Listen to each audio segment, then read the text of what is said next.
à tous. Alors après les exercices corporels de la lettre 15, voici maintenant les exercices de l'âme ou de l'esprit, animus en latin. On est parti pour la lettre 16.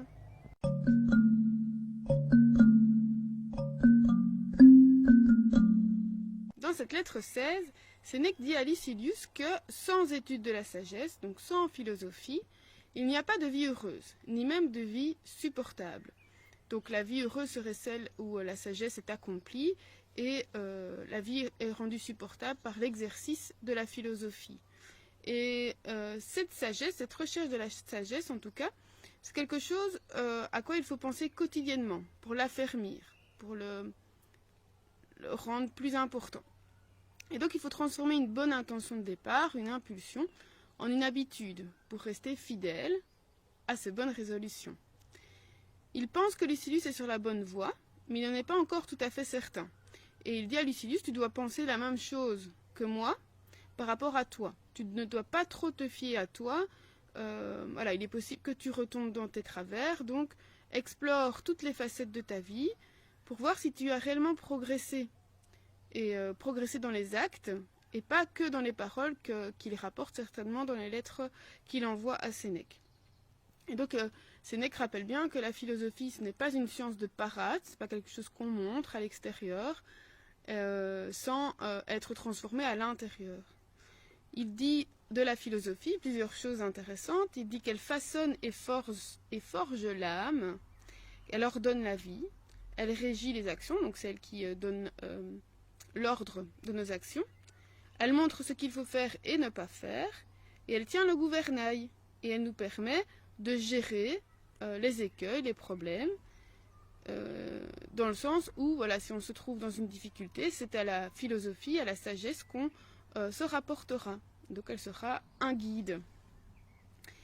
Mais ici, il prend les devants en disant, mais voilà, si c'est si important, à quoi ça me sert de faire de la philosophie si, on pourrait lui dire, il y a le destin, donc tout est déjà tracé, ou il y a un Dieu qui décide de tout, ou alors, comme chez les épicuriens, c'est le hasard qui décide de tout, enfin qui décide de tout si c'est le hasard, donc il n'y a rien qui est prédestiné, et donc voilà, c'est un peu, chez les épicuriens on parle d'atomisme, donc les atomes se réunissent de façon, voilà, au hasard un peu anarchique, et on ne peut rien prévoir.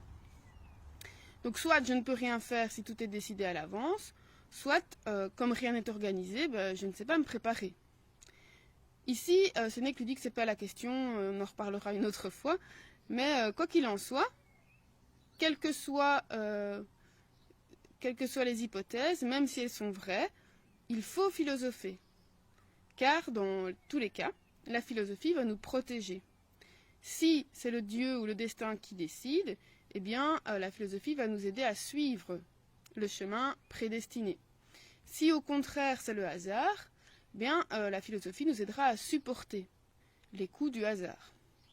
Bref, il va l'encourager à ne pas laisser tomber son enthousiasme, comme je pensais aux bonnes résolutions de début d'année ou de rentrée scolaire. On se dit, moi je vais faire ça, je vais aller faire du sport, ou voilà, on prend une bonne résolution, quand on la prend, on est plein d'enthousiasme, on se dit, ouais, ça va aller, on se voit déjà courir 40 km ou autre.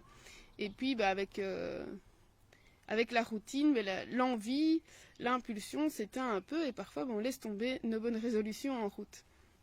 Donc ici, il lui dit, tu dois y penser tous les jours, de sorte à faire de cette impulsion une habitude. Donc en latin, c'est impetus, c'est vraiment l'élan vers lequel on s'élance. Et lui dit d'en faire habitus, donc une habitude, quelque chose qui est ancré.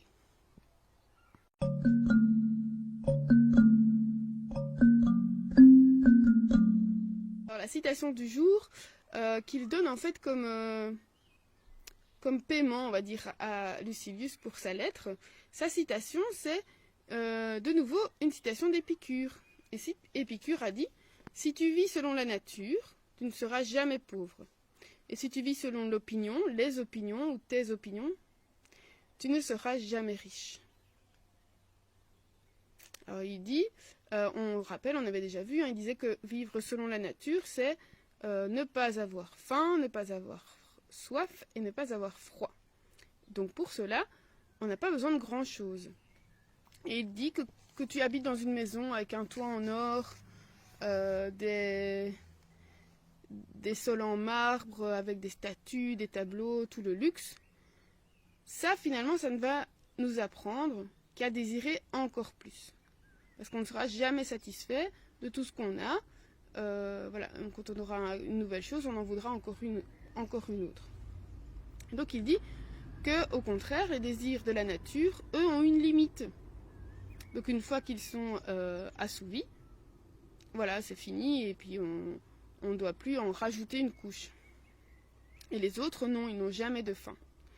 Alors c'est comme ça qu'il dit qu'on peut distinguer les différents désirs. Est-ce que c'est un désir de la nature ou pas? Eh bien, se poser la question, est-ce qu'ils ont une limite ou pas? Alors la citation que j'ai reprise, ça c'est une phrase de Sénèque. Nullus enim terminus falso est. Donc c'est, en effet, il n'y a aucune limite, aucun terminus pour le faux, pour les choses qui sont fausses. Donc les choses qui sont fausses, c'est les choses qu'on fabrique, des besoins qu'on fabrique. Alors j'ai déjà parlé de la simplicité volontaire, mais on a beaucoup parlé de faux besoins, donc des besoins. Voilà, on crée un besoin. À quoi est-ce que je pourrais penser? Ben voilà, simplement au téléphone, ou les multiples produits, les produits pour faire le ménage. Voilà, est-ce qu'on a besoin d'avoir 50 bidons différents, un pour le sol, un pour la vaisselle, un pour ci, un pour là, un pour le lundi, un pour le mardi. Voilà, on a créé des besoins. Et la question qu'on pouvait se poser aujourd'hui, c'est, voilà, dans les désirs que j'ai, pour le moment, est-ce que ils ont une limite ou pas? Est-ce qu'une fois que j'aurai assouvi ce désir, est-ce qu'il y aura une limite ou pas? Voilà, vaste programme. On se retrouve demain pour la lettre 17. D'ici là, ou à l'été. Portez-vous bien.